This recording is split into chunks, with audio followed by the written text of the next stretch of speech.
जिनकी क्या विशेषता रही कि जो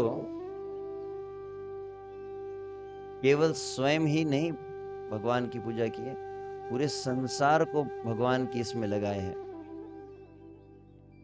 और यह जो आप भगवत गीता देख रहे हैं, श्रीमद् भगवत गीता यथारूप आप जो देख रहे हैं, क्या विशेषता है कि संपूर्ण जगत में, केवल भारत में ही नहीं, अमेरिका में हो, केवल अमेरिका में नहीं तो रशिया में हो, केवल रशिया में ना हो तो लंदन में है, लंदन नहीं तो ऑस्ट्रेलिया है, चाहे जापान हो, चाहे चाइना हो, या फिर चाहे पाकिस्तान हो, संसार का शायद ही कोई कोना बचा होगा जहां पर इन महात्मा जी के प्रयास से, इन महात्मा जी की विशेष कृपा से गीता न पहुंची हो। आज पूरे जगत में आपकी जानकारी के लिए भगवत गीता को पढ़ा जा रहा है। हरि बोल। इतना ही नहीं, आज दुनिया के अलग अलग कोनों में विश्वविद्यालयों में इस गीता को अपनाया जा रहा है। लंदन में बड़े बड़े विद्यापीठ है, अमेरिका में विद्यापीठ है, जहां पर गीता के ऊपर बहुत संशोधन हो रहा है। तो पूरी दुनिया में, जगत में जिन्हें पहुंचाया है, तो गीता का प्रचार के लिए, गीता और भागवत को सिखलाने के लिए विशेष जाने जाते हैं। और गीता को पढ़ने वाले बहुत हैं। भारत में लगभग कह सकते हैं घर घर में गीता को पढ़ी जाती है। घर घर में लोग अपने घरों में लाल लाल कपड़े में ना ऐसा गीता को बांध के रखते हैं, अक्षदा कुमकुम और डालते रहते हैं। तो भारत में गीता को पढ़ने वाले बहुत है, परंतु ये महात्मा जी की विशेषता क्या है, इन्होंने केवल गीता पढ़ना नहीं सिखाया, इन्होंने भगवत गीता को जीना सिखाया है। और कैसे गीता से लोगों का जीवन परिवर्तन होता है, व्यवहारिक रूप से गीता की शिक्षा को हमारे जीवन में कैसे ला सकते हैं, उसको इन्होंने बतलाया है। तो आज और कल कुछ संक्षिप्त में ही, बहुत अधिक समय तो नहीं है, परंतु विशेष रूप से जो समय निकाल कर आप सभी आए हैं, कुछ इस गीता की महत्ता को, यह 2 दिवसीय गीता जागृति कार्यक्रम जो कहा गया है, जागृति मतलब 2 दिन में, ऐसा नहीं कि 2 दिन में हम पूरी भगवत गीता को सीखने वाले हैं, या पूरी भगवत गीता कुछ पाठ होने वाला है, या भगवत गीता की शिक्षा होने वाली है। मूलतः वैसे विषय से हालांकि ये गीता जो कही गई है, देखा जाए तो कुल मिलाकर लगभग भगवान ने 45 मिनट में गीता को सुनाया था, भगवत गीता। परंतु पूरा जीवन भी लगा दिया जाए तो भी कम है इसको पूरी तरह से सीखने के लिए। इतना साधारण कोई ग्रंथ नहीं है, परंतु कम से कम इस गीता के कुछ प्रमुख मुद्दों को हम यहाँ पर आज और कल, और आशा करते कि जो यहाँ पर उपस्थित है उनके जीवन में निश्चित रूप से कुछ न कुछ लाभ होगा। यह 2 दिन अगर आप मन लगाकर उपस्थित रहेंगे तो विशेष रूप से भगवत गीता का परिचय को हम कुछ देखेंगे आज और कल में, गीता जागृति के अंतर्गत, कि वास्तविक मतलब भगवत गीता ये बहुत सुना है। आप में से कितने हैं जो नए हैं? पुराने वाले तो निश्चित रूप से मेरे प्रश्न का उत्तर सहमति के रूप में ही देंगे।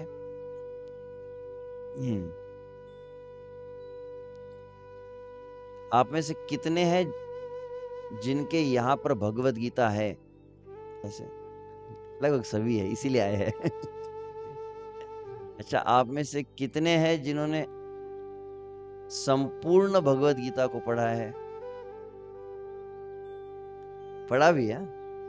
अच्छा अच्छा अच्छा अच्छा अच्छा, आप में से कितने हैं जो प्रतिदिन भगवत गीता को पढ़ते होंगे? अच्छा, निश्चित रूप से काफी गंभीर विद्यार्थी है यहाँ पर। और यदि प्रश्न पूछा जाए, आप में से कितने हैं जो भगवत गीता को समझे हैं?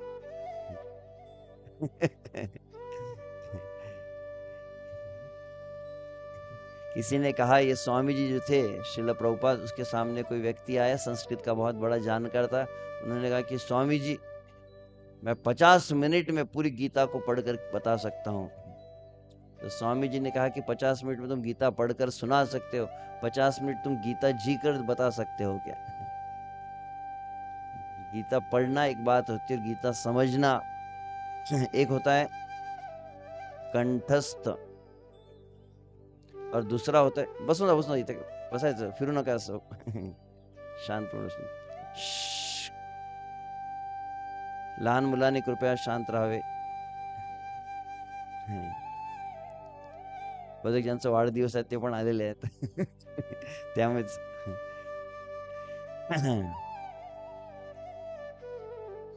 तो यहाँ भगवत गीता का कुछ परिचय विश्व से. भगवत गीता क्या है, क्यों है, कैसे, मतलब है क्या गीता, ये सबसे प्रमुख बात, और क्यों इतना महत्व इस गीता का, क्यों आवश्यक है हमारे जीवन में गीता, और फिर कैसे इसको सही में समझा जाए जिससे हमको पूरा लाभ हो सके. तो इसमें से कुछ बातें, ऐसे 3 दिन में 3 विषय हम रखे थे, क्या, क्यों, कैसे. फिर भी उसमें से त्यांना बाहेर थोडं फिरायला घेऊन जाऊ शकता, थोडं अर्ध्या तासासाठी, अर्धा 1 तास नंतर बोलू. हरे कृष्णा कृष्णा कृष्णा हरे हरे, हरे राम राम राम हरे हरे.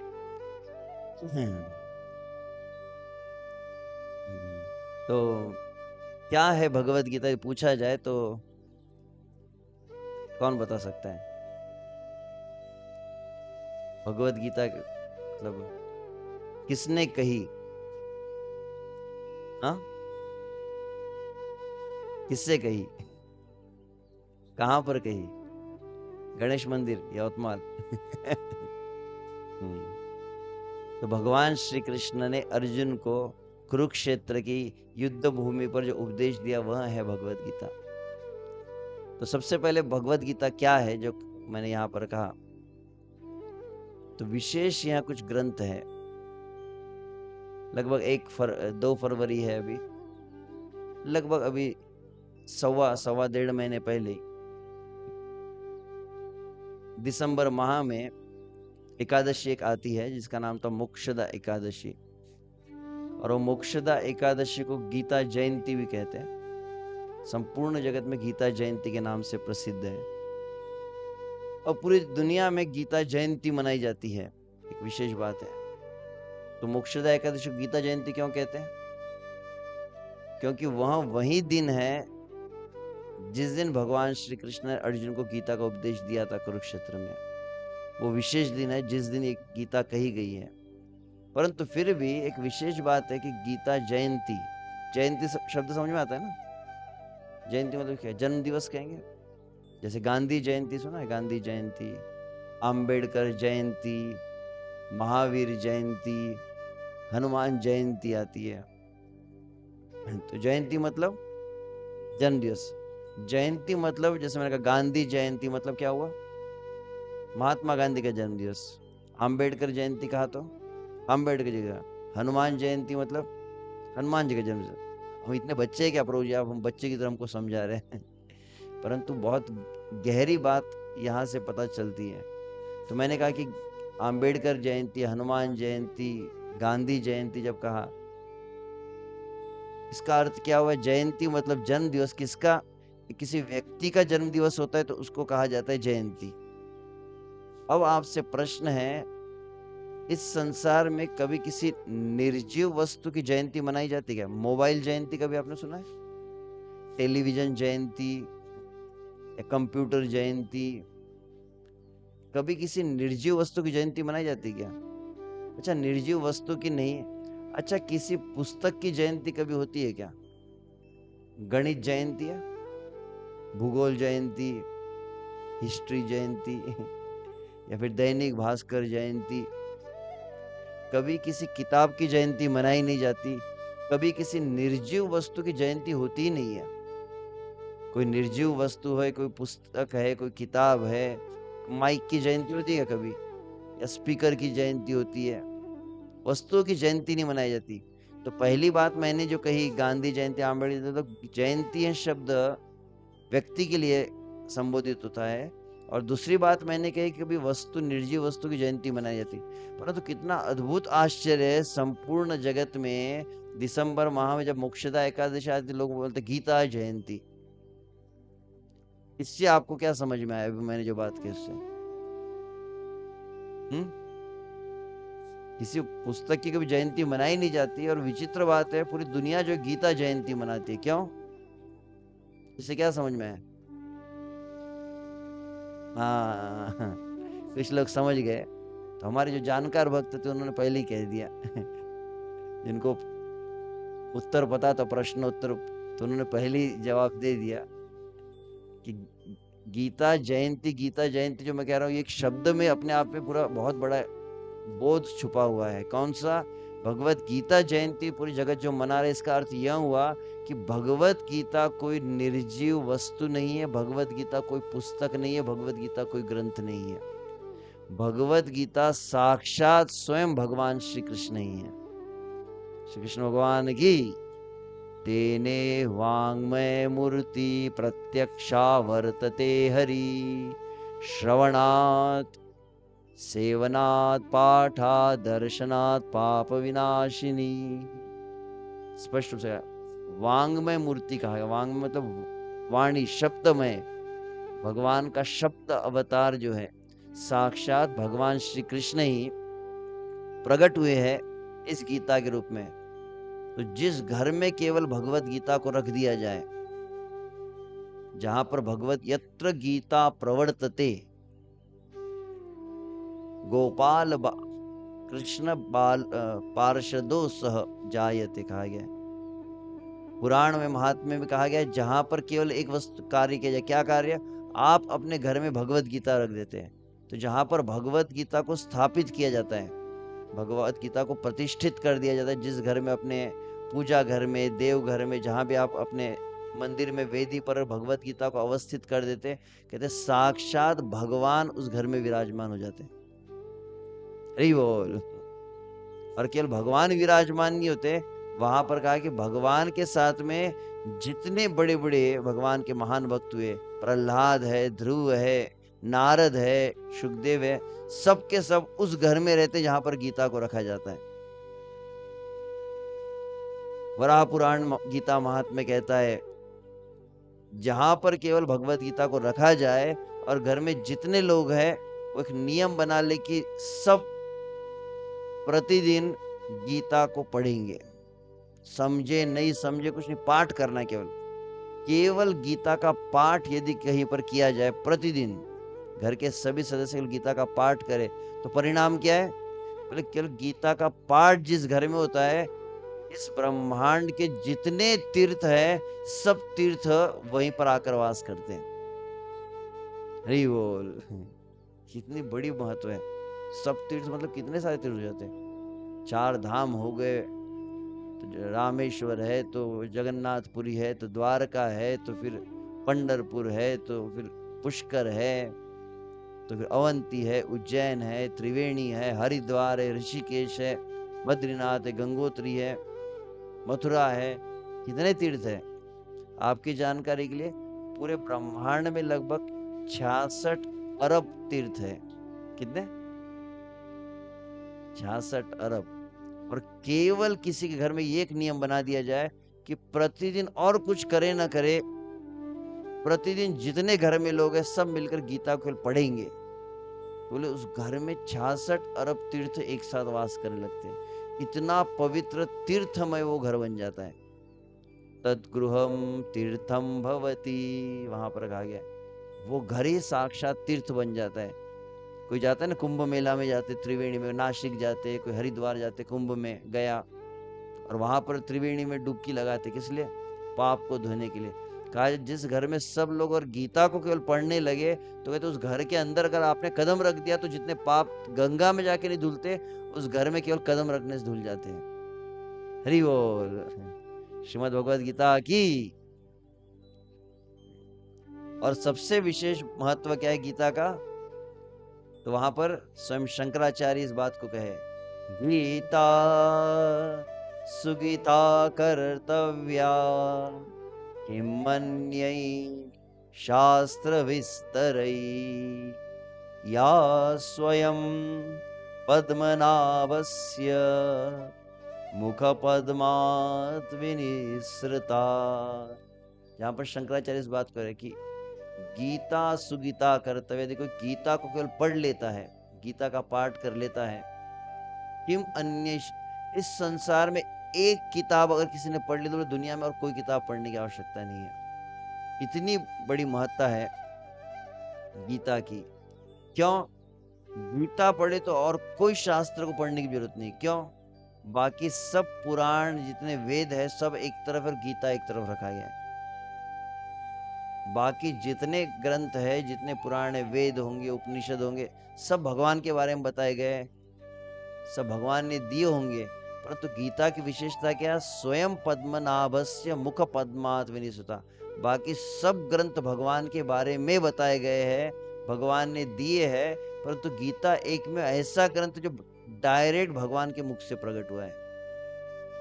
स्वयं पद्मनाभस्य मुख पद्मात्, भगवान पद्मनाभ भगवान श्री कृष्ण के मुख से प्रकट हुआ है। तो एक भी शब्द, एक अक्षर भी इसका साधारण नहीं है। एक एक अक्षर कोटि अश्वमेध समान। नामदेव महाराज का वचन है, अपने अभंग में कहते, गीता महात्म्य में नामदेव महाराज कहे, एक एक अक्षर, गीता का एक अक्षर को यदि कोई उच्चारण करता है, श्लोक भी नहीं, शब्द भी नहीं, अक्षर कहा उन्होंने, एक एक अक्षर कोटि अश्वमेध समान। कितनी बड़ी बात कही। करोड़ों अश्वमेध का फल प्राप्त हो जाता है केवल एक अक्षर को उच्चारण करने से। इतनी बड़ी महत्ता है उस गीता की। तो ऐसा ही है जो भगवत गीता है, जो संपूर्ण जगत में इस भगवत गीता को जाना जा रहा है। बड़े बड़े दार्शनिक है, बड़े बड़े विद्वान है, चाहे लोकमान्य तिलक हो, महात्मा गांधी हो, राजेंद्र प्रसाद हो, रविंद्रनाथ टैगोर हो, चाहे स्वतंत्रता सेनानी हो, चाहे राजनीतिज्ञ हो, चाहे कोई कितना भी बुद्धिमान हो, किसी क्षेत्र का भी हो, बड़े से बड़े बिजनेसमैन भी क्यों न हो, वे भी एक विदेश में एक काफी ग्रंथ एक प्रचलित हुआ विश्व से, किस तरह से यशस्वी बना जाए उसके ऊपर, और उसमें उसने 7 प्रमुख बातें बताई गई है जिसके द्वारा कैसे यशस्वी बना जाए। और उसने उस ग्रंथ में उस व्यक्ति ने क्या कहा कि ये ग्रंथ मैंने जो लिखा, कैसे लिखा है किताब, तो उसने लिखा कि मैंने भगवत गीता को पढ़ा और भगवत गीता की शिक्षाओं के आधार पर मैंने इस ग्रंथ को लिखा। इसको बड़े बड़े मैनेजमेंट में प्रयोग किया जाता है। तो आगे उसी को कहा जाता है, शंकराचार्य पुनः कहते, भारतामृत सर्वस्वं विष्णु वक्त्राद् विनिसृतं गीता गंगोदकं पीत्वा पुनर्जन्म न विद्यते। तो ये जो भारतामृत सर्वस्वम, जो महाभारत का जो अमृत है, यहाँ कौन सा विशेष अमृत है? विष्णु वक्त्रादि विनिसृता, जो भगवान के मुख से प्रकट हुआ है। और महाभारत के अंदर जैसे मान लीजिए समुद्र होता है ना, समुद्र को मंथन किया जाता है तो उसमें से अमृत निकला था, ऐसे पूरा महाभारत अगर समुद्र उसका मंथन करके अमृत जो निकला है वो भगवत गीता है। और कहा कि यदि कोई भगवान के मुख से निकला जो है वो है गीता अमृत, और भगवान के चरणों से जो निकला है उसको कहते हैं गंगा अमृत। चरणों से निकली गंगा और मुख से निकली गीता। तो चरणों से निकली गंगा का कोई अगर वह स्पर्श कर ले तो कहते पुनर्जन्म न विद्यते, उसे मुक्ति प्राप्त होती है। वैसे गीता को कोई पीता है, जो गंगा को पी ले, गंगा की एक बूंद भी मरते समय किसके बूंद में मुख में चली जाए तो बोले मुक्ति मिलती है। तो वैसे गीता भी किसी के मुख में प्रवेश कर गई, गीता को किसी ने पी लिया तो बोले पुनर्जन्म न विद्यते, उसका भी पुनर्जन्म नहीं होता। तो ऐसे ही यहाँ भगवत गीता का कुछ परिचय। भगवत गीता भगवान ने कही है, सर्वाधिक महत्वपूर्ण ग्रंथ है। पढ़ा क्यों जाए, प्रश्न ये आता है। विशेष रूप से यहाँ पर कई लोग हैं जिन्होंने कहा कि हमारे घर में भगवत गीता है, कईयों ने कहा कि हम भगवत गीता को पढ़ते हैं, और परंतु एक वर्तमान में व्यवहारिक बात जो देखी जा रही है, आप गीता को पढ़ते होंगे, आपके बच्चे गीता को पढ़ते हैं क्या?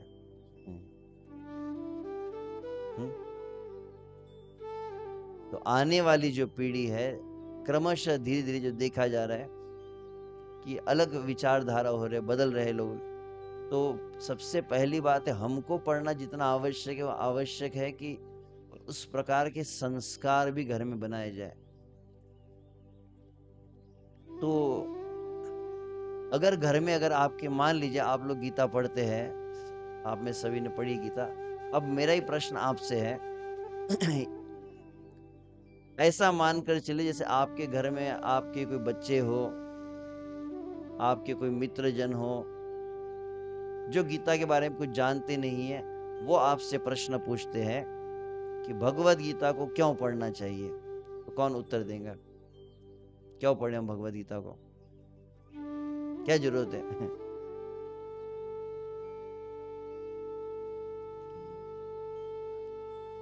सारी समस्या को हल के लिए तो पैसा कमाना पड़ेगा। गीता पढ़ने से पैसा मिलने वाला है क्या?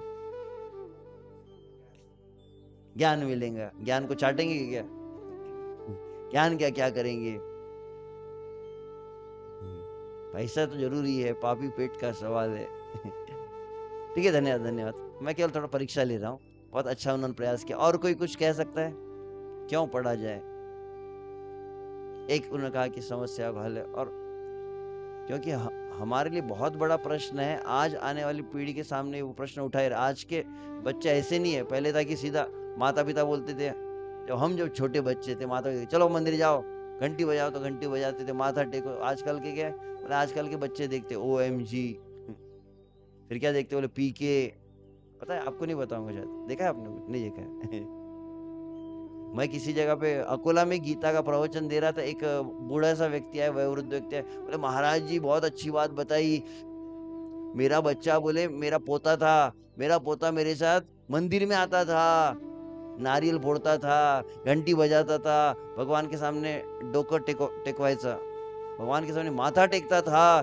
बोले जब से PK आई, और PK में उसने बोला जो मन डर गया वो मंदिर गया, बोले उसने मंदिर जाना ही छोड़ दिया। विचित्र बात हो गई। बोले सब ने क्या करा है? बोले सब रॉन्ग नंबर लग रहा है। आपको याद होगा, पता नहीं आपको पता है कि नहीं, ऐसा कुछ बोला उसने। उसमें कोई तो आया था PK, सही में PK था, वो पिया हुआ था, इसीलिए कुछ बात उसने ऐसे भलती बोल दी, और लोगों का दिमाग इस तरह से विपरीत हो गया।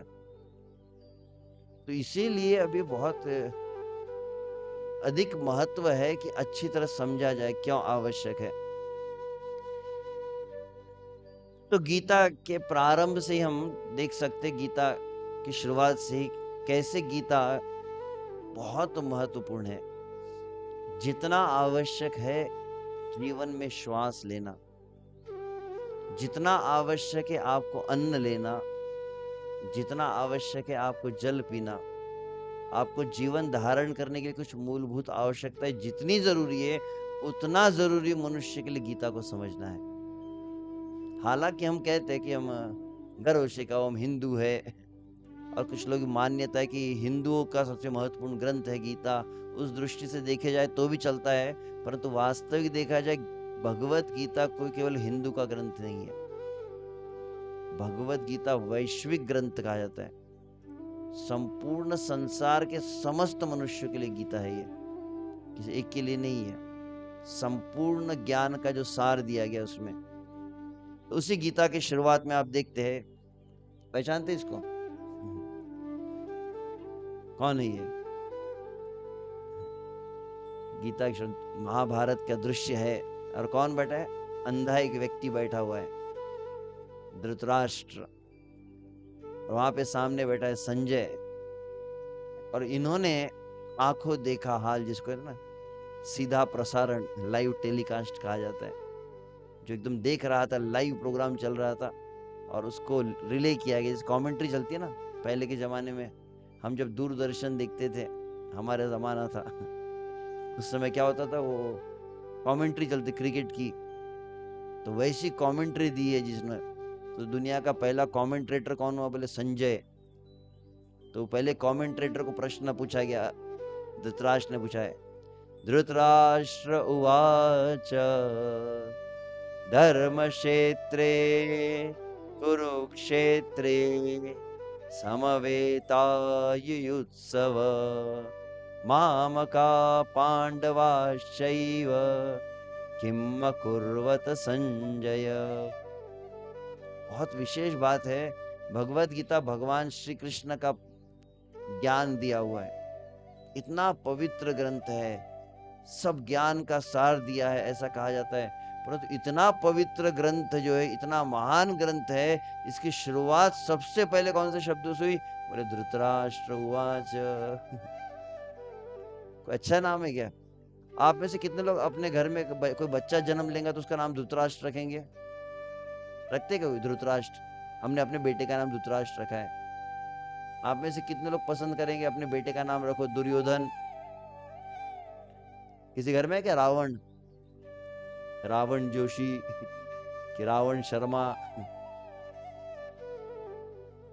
दुशासन, दुर्योधन, धृतराष्ट्र, ये इतने अच्छे कोई नाम नहीं लगते। कोई कहेगा भी नहीं कि हम अपने बच्चों को ये नाम रखेंगे। और गीता की शुरुआत धृतराष्ट्र से हुई, धृतराष्ट्र उवाच। तो धृतराष्ट्र की विशेषता क्या थी? धृतराष्ट्र की विशेषता सबसे पहले कही जाए तो धृतराष्ट्र जन्मांध कहते हैं, जन्म से अंधा था, उसे नेत्र ही नहीं थे। और केवल जन्म से ही अंधा नहीं था, बुद्धि से और ज्ञान से भी अंधा था। ये इसे सही बात की समझ ही नहीं थी धृतराष्ट्र को। और धृतराष्ट्र, राष्ट्र मतलब देश, राष्ट्र मतलब पद, राष्ट्र मतलब कुर्सी। और धृत राष्ट्र जो कुर्सी में बहुत ज्यादा आसक्त रहता है, जान जाए पर कुर्सी न जाए, उसको कहते धृतराष्ट्र। कुर्सी के लिए इतना मरता था, इतना जिंदगी और कुर्सी के लिए। कुर्सी मतलब ये आपकी नहीं। अरे हम कुर्सी के लिए थोड़ी मरते प्रभु जी, हमारे घर में भी कुर्सियां है। कुर्सी मतलब पद चाहिए था इसको, राज पद, राज सिंहासन चाहिए था, और उसको मिला नहीं। आखिर में एक तरह से खैरात में मिला ना। अब दूसरा भाई था, उसको राजा बनाया गया, परंतु उसकी अकाल मृत्यु हो गई पांडु महाराज की, और कोई ऑप्शन नहीं था। तो कैसे जब गाड़ी पंक्चर हो तो कैसे स्टेपनी लगाते ना, दूसरा टायर लगा दिया जाता है, तो स्टेपनी के रूप में समझ लो, टेम्पररी कुछ दिन के लिए बैठ जाते। तो जब तक पांडु महाराज का बेटा बड़ा नहीं हो जाता तब तक तुमको बैठा के रखते हैं। ऑफिशियल कभी उसको पोजीशन मिली नहीं थी, उसको ऐसे ही क्या कच्चा नींबू रहता ना वैसे ही ऐसे बैठा दिया था। उसके जीवन में उसको बहुत अपमान लगा था, तो जीवन भर उसकी यही इच्छा रही कि मुझे कुर्सी चाहिए, और मुझे नहीं, मैं अपने बेटे को भी कुर्सी दिलवाऊंगा। इतना अंधा था ये। तो आप में से आपने देखा, अंधे लोगों को देखा होगा। इस संसार में कोई अंधा हो जाता है जब, मतलब विश्व से, मान लीजिए अब रात्रि का समय है, रात के समय आप कहीं पर गए हैं, कहीं बाहर कहीं पर गए, कोई नए स्थान पर पहुंचे, और नए स्थान पर जब पहुंचे, नए स्थान पर पहुंचते बराबर रात का समय है, अचानक चारों तरफ बिजली चली जाए, एकदम घनघोर अंधकार हो गया। आप ऐसी जगह पर गए जहां पर आपको जगह पता नहीं थी, एकदम नया स्थान है, नए स्थान में अचानक बिजली चले जाए और एकदम घना अंधकार हो जाए, तो आपकी सबसे पहली प्रतिक्रिया क्या होगी? क्या होगा? अचानक अगर अंधेरा हो गया तो क्या होगा? सबसे पहली चीज होंगी कि घबरा जाएंगे कि नहीं, एकदम भयभीत हो जाएंगे। और कोई माता जी को तो जोर जोर चिल्ला रही, अरे कहाँ गई लाइट, कहाँ चलेगी, बचाओ बचाओ बचाओ। व्यक्ति जोर जोर से एकदम घबरा जाता है, चिल्लाने लगता है, चिंतित हो जाता है, क्योंकि कुछ पता नहीं है कहाँ पर दाएं कहीं पर बाएं, अचानक कोई आ जाए, कोई हमला कर दे, कुछ हमारे ऊपर क्षति पहुंच जाए। तो जब अंधकार होता है, तो अंधकार का लक्षण क्या होता है? जब पूरा अंधकार हो जाए तो जीवन में पहली चीज होती है अनिश्चितता आ जाती है। अनिश्चित हो जाता है जीवन, कुछ पता ही नहीं क्या होने वाला है अगले क्षण में। और जब अनिश्चितता होती है, और दूसरी बात है कुछ स्पष्ट दिखाई नहीं दे रहा है, तो दूसरी बात होती है अस्पष्टता, कहते हैं उसको, नथिंग इज क्लियर। तो पहले अनिश्चित जीवन है, अस्पष्ट जीवन है, और उसका परिणाम क्या है? उसका परिणाम होता है चिंता, और उसका परिणाम होता है फिर भय और क्लेश। अनिश्चित जीवन हो गया, अस्पष्ट जीवन हो गया, चिंता हो गई, भय हो गया, क्लेश हो गया, व्यक्ति बहुत डरा हुआ रहता है उस समय। तो उसी प्रकार से इस संसार में जैसे धृतराष्ट्र अंधा था, उसी प्रकार से जब इस संसार में व्यक्ति अंधा हो जाता है, मतलब अंधकार हो जाता है। आप कभी ऐसा प्रश्न पूछना चाहिए, बोलेंगे प्रभु जी क्या प्रश्न पूछ रहे हैं, आपको शोभा नहीं देता है। आप कोई मटन की दुकान में गए कभी? मटन शॉप में नहीं गए होंगे, न जाए, अच्छा है। हम भी नहीं गए, परंतु हमने सुना है कि जो कसाई होता है ना, कसाई क्या करता है, कसाई जो मुर्गी होती है ना, मुर्गी को हलाल, हलाल समझ में, मतलब जब मारा जाता है उसको कहते हैं हलाल करना। तो कसाई जब मुर्गी को हलाल करता है, तो मुर्गी एक विशेष ऐसा जीव है, उसकी क्या विशेषता है कि मुर्गी को हलाल करते मतलब उसकी गर्दन ऐसे धड़ से अलग कर देते हैं, उसकी गर्दन काट देते हैं। तो जैसी मुर्गी गर्दन काटते तो क्या होता है, एक विशेष बात है कि मुर्गी गर्दन काटने के बाद भी मुर्गी तुरंत मरती नहीं है, फिर भी जीवित रहती है।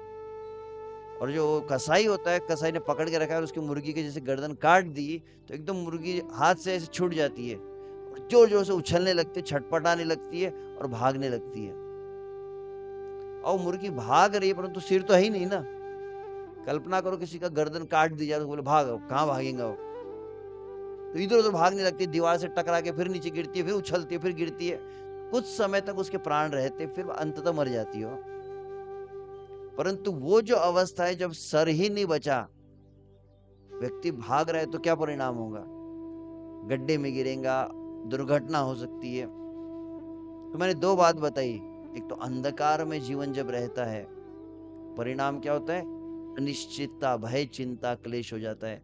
और जब दृष्टि चली जाए तो दुर्घटना हो जाती है। तो इसीलिए सबसे अधिक आवश्यक क्या है? एक बार का एक हाथ कट जाए तो भी व्यक्ति काम कर सकता है कि नहीं? कर सकता है। एक पैर कट गया तो चल सकता है।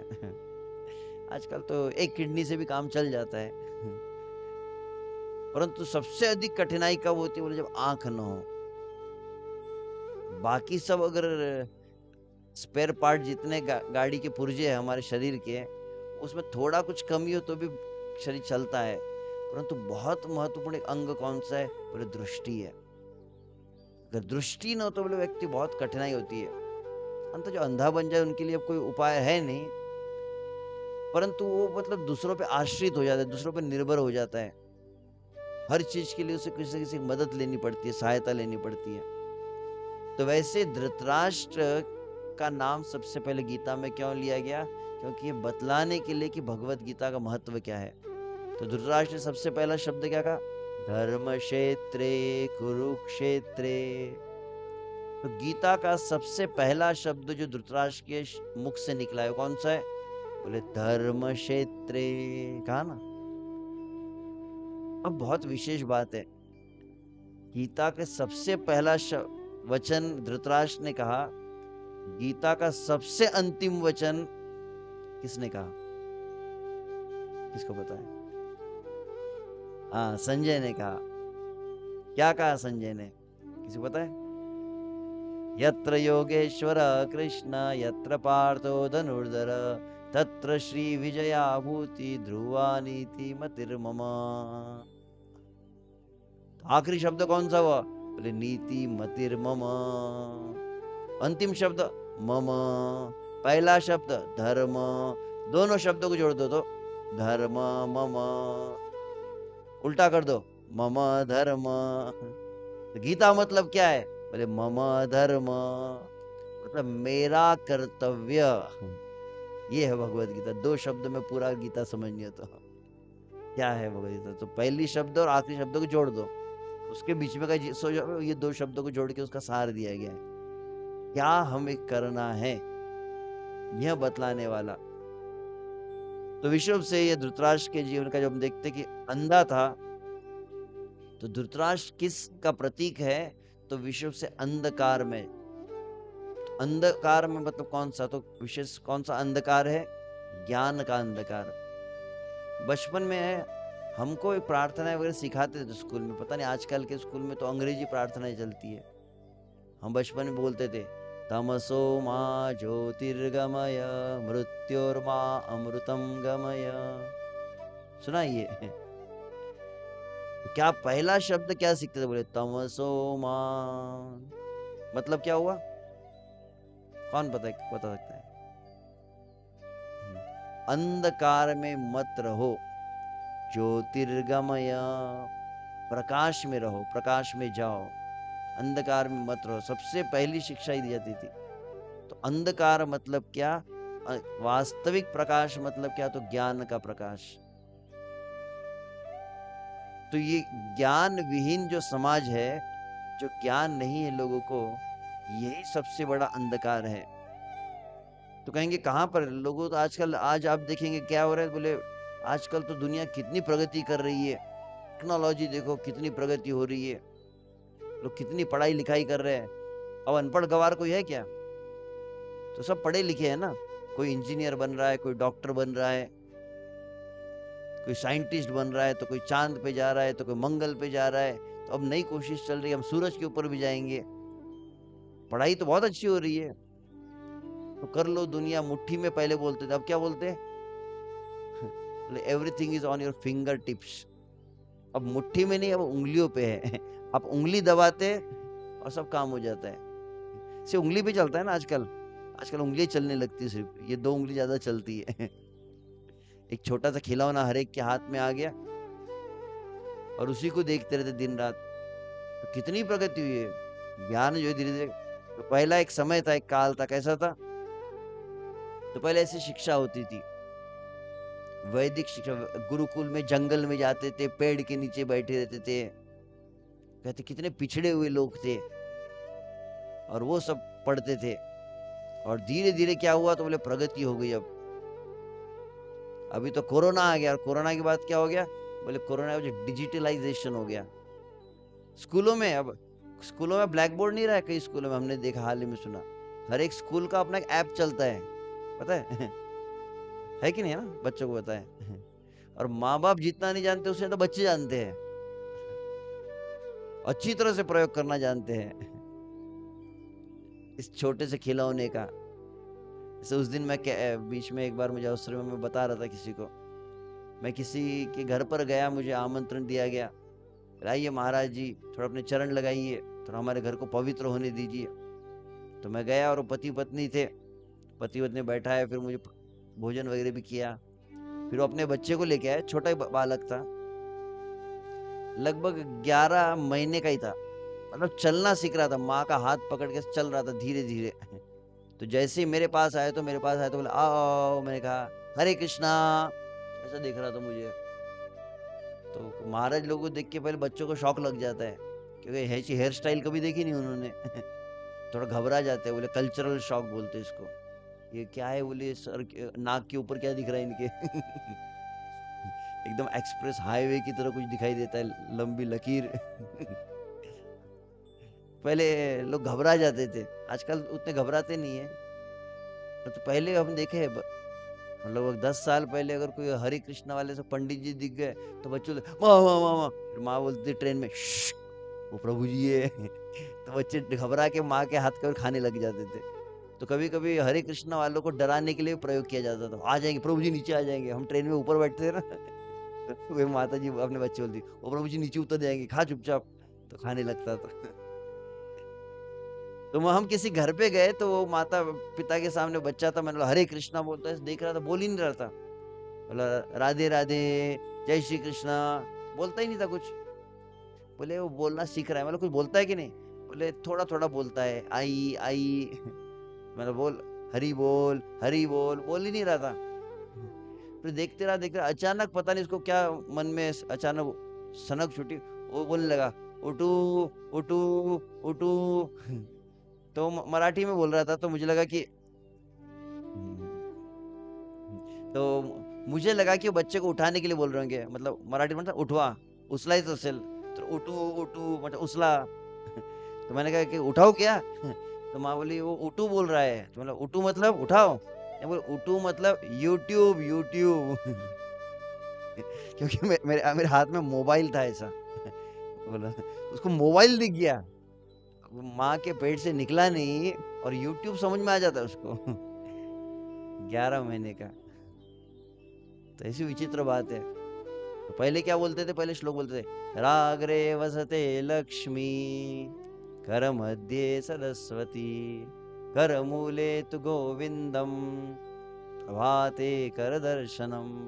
ये प्रार्थना हमने सीखी है, अभी प्रार्थना ही बदल गई। कराग्रे वसते व्हाट्सएपम, कर मध्ये फेसबुकम, कर मूले तु इंस्टाग्रामम, प्रभाते मोबाइल दर्शनम। अब ये मंत्र चलता है। बोले कि अब तो बोले जीना ही मुश्किल हो गया। बोले अगर ये नजर से दूर हो जाए तो बोले सांस रुकने लगती, कहाँ गया मोबाइल, कहाँ गया। आपको नहीं है ऐसे शायद, परंतु अभी वर्तमान में जो दशा हुई है ये देख रहे हैं। अभी वर्तमान का, विशेष रूप से कोरोना के बाद का सबसे बड़ा व्यसन कहा गया इसको।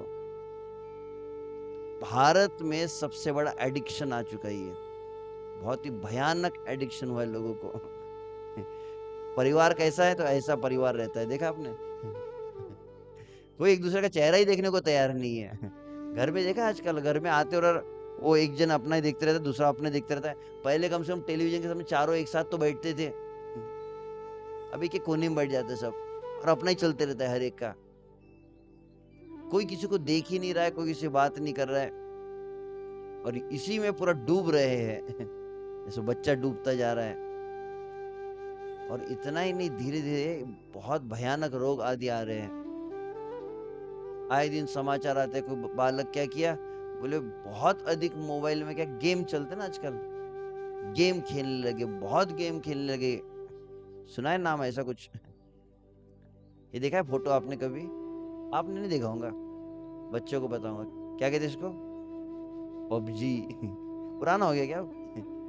पहले बहुत अधिक चलता था ये। कोविड में सबसे अधिक चला कुछ तो ये, लोग इसमें पागल हो रहे थे बच्चे। और बताया था क्या हुआ, बोले कोई व्यक्ति एक बालक है जो कम से कम 6-7 घंटे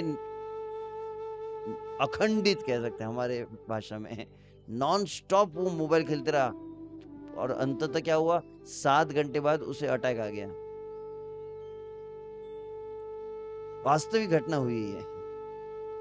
बहुत हमारी तो प्रगति हो रही है ना, हम तो पढ़ाई लिखाई में बहुत प्रगति कर रहे हैं। हमारे मोदी जी कह रहे हैं डिजिटल इंडिया हो रहा है, व्यक्ति चांद पे जा रहा है, परंतु क्या हो रहा है? दिल्ली की वास्तविक घटना हुई है। दिल्ली में क्या हुआ, बोले जवान लड़का था 19 साल का, क्या कह रहा था, बोले पूरा दिन मोबाइल खेलते रहता था। और ये पबजी, जिसमें इसके पहले और एक गेम चला था लगभग कुछ साल पहले, कौन सा, शायद माता को इतना पता नहीं होगा, फिर वो बता देते, ब्लू वेल करके, ब्लू वेल, विचित्र गेम था, ऐसा भयानक था। वो गेम में बताते थे आप क्या करो, ब्लेड से अपनी से नस काटो, भाई इतनी चीरे मारो, 3 चीरे मारना, फिर 4 चीरे मारो, ऐसे। तो उस तरह से करने लगे थे। फिर वो उसमें एक एक लेवल पे आगे बढ़ते थे, फिर क्या बोलते थे, फिर बोले कि अब आप अपने घर पे जाओ, छत के ऊपर से कूद जाओ।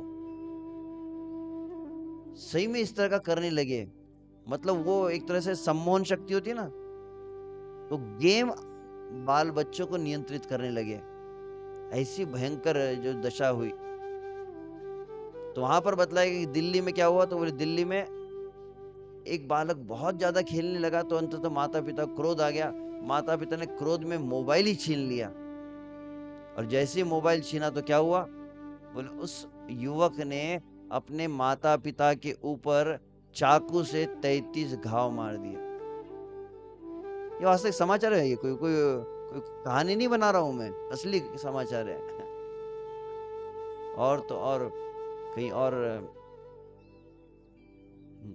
ये मैं कह रहा था, एक युवक जो है गेम के चक्कर में मारा गया। और कर्नाटक में भी ऐसे ही हुआ, लगभग 2021 की बात थी, इसी के 21 में कर्नाटक में पुनः एक बालक ऐसे खेल रहा था, खेलते खेलते खेलते खेलते आखिर पिताजी ने जोर से झापड़ मार दी, तो क्या हुआ, बोले पिताजी ने को ही सीधा उसने चाकू पेट में घुसा दिया। ये है हमारे संस्कार। सही में पढ़ाई हो रही है ना, अच्छी शिक्षा मिल रही है, कितनी सुंदर शिक्षा हम देख रहे हैं, अच्छे से अच्छी विद्या दी जा रही है, अच्छे से अच्छे हम टेक्नोलॉजी बोल रहे, कंप्यूटर चला रहे, मोबाइल चला रहे, ये कर रहा है, पर तो हो क्या रहा है।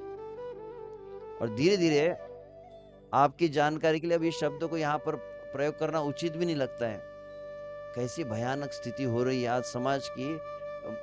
मैंने अभी अभी सुना, हाल ही में किसी स्कूल में पढ़ाने गया था, कुछ प्रवचन देने, तो वहाँ के माता पिता है, और माता पिता ने कहा हमको अपने बच्चों से डर लगने लगा है। ये बहुत गंभीर बात कह दी उन्होंने। बोले बच्चा क्या करेगा कुछ कह नहीं सकते। बोले 2020 में जो हुआ था, दैनिक भास्कर में न्यूज आई थी नागपुर की। नागपुर में एक माता पिता और उनके 2 बच्चे, एक लगभग कुछ 13 साल का होगा और दूसरा कुछ 15 साल का। उसमें बड़े बेटे ने क्या किया, बड़े बेटे ने कुछ बाहर से जाके समोसे और लेके आया, और जैसे ही घर में आया तो छोटे बच्चे ने छीन के खा लिया। अब दोनों में भयंकर कलह होने लगा और माता पिता ने छोटे पुत्र का पक्ष ले लिया। तो जो 15 साल का बालक, उम्र में थोड़ा कुछ ऐसा एग्जैक्ट मुझे स्मरण नहीं है, परंतु जो बड़ा वाला पुत्र था उसको बहुत ज्यादा मन को ले लिया उस गंभीरता से, और उसने क्या किया, वो ऊपर फ्लैट में रहते थे तो खिड़की को उसने रस्सी बांध दी और वहीं पर लटक गया।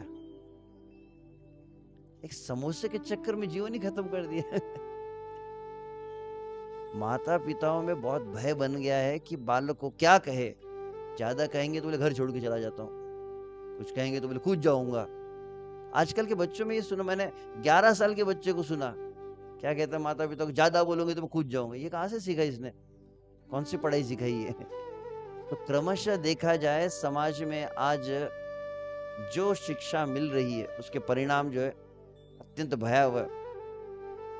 और एक क्या क्या कहे, कितना कहे, आपकी जानकारी के लिए पिछले 4 साल में बहुत बड़ा चमत्कार हो गया। क्या चमत्कार हो गया, पूरे संसार में भारत नंबर 1 पर आ गया। अभी आपको पता है, इसके प्रयोग में विदेश में इतना प्रयोग नहीं हो रहा है जितना भारत में हो रहा है। और विशेष रूप से लगभग 12 साल से तो 19 साल की जो बालकों में सबसे अधिक प्रयोग हो रहा है। और शब्द बोलना उचित भी नहीं लगेगा, क्या देखते हैं वो, एक बहुत ही विशेष अश्लील शब्द होता है जो एकदम अभद्र शब्द कह सकते हैं। सबसे अधिक देखने में भारत नंबर 1 पर आ गया है। एक शब्द कहते हैं पोर्नोग्राफी कहते हैं, इसमें बहुत ही गलत प्रकार के दृश्य आदि दिखाए जाते हैं, और उसको सबसे अधिक देखने में नंबर 1 कौन आ गया, बोले भारत। और भारत में सबसे अधिक कौन देखता है, बोले 17 साल 18 साल के कम उम्र वाले। विचित्र बात है। और वहां पर ये समाचार पत्र में पढ़ा मैंने, क्या पढ़ा कि लगभग भारत में अभी 70% माता पिता को पता ही नहीं है कि 18 साल की उम्र के होने के पहले उनके बालक सब कुछ देख चुके हैं। आप समझ लीजिए सब कुछ में क्या क्या है। सब कुछ मतलब केवल कोई सिनेमा नहीं है, बहुत कुछ देख चुके रहते हैं। और बहुत बोले आजकल के बच्चे एडवांस्ड हो गए। एडवांस सुना, एडवांस एडवांस मतलब किसमें एडवांस हो रहे, बहुत अधिक ये देख रहे हैं। और उसका परिणाम क्या हो, मैं एक रेशिम बाग में एक सर्वधर्म सम्मेलन उसमें गया था, और भारत का एक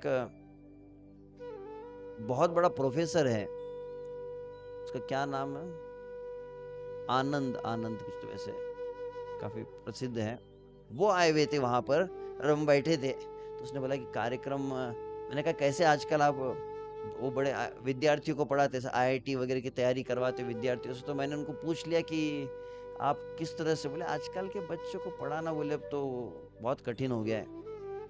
आजकल के बच्चों को ऐसा प्लेन प्रवचन ये हम दिखा रहे हैं जैसे, बोले दिखा दिखा के पढ़ाना पड़ता है।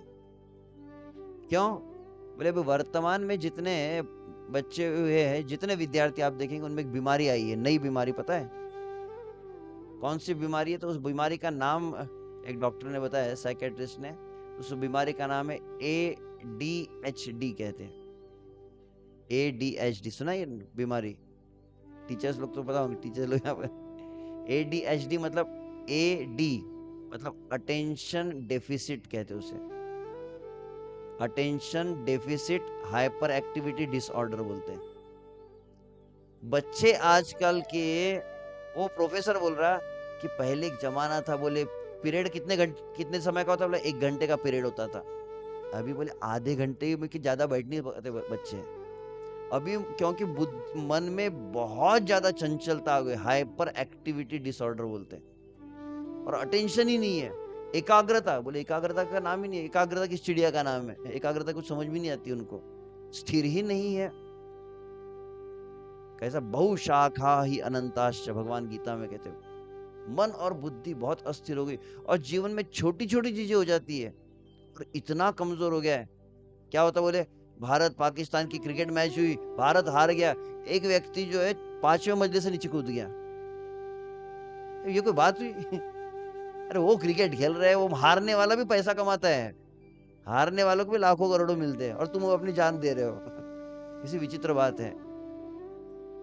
तो देखा जाए, कोई कहता है कि पढ़ाई लिखाई बहुत अच्छी हो रही है, कोई इंजीनियर बन रहा है, कोई डॉक्टर बन रहा है। आपकी जानकारी के लिए, इंजीनियरिंग यूनिवर्सिटी होती है ना, यूनिवर्सिटी में विश्वविद्यालय में एक बहुत बड़ी यूनिवर्सिटी, और यूनिवर्सिटी में सबसे टॉपर पहले नंबर पे आया हुआ एक इंजीनियर।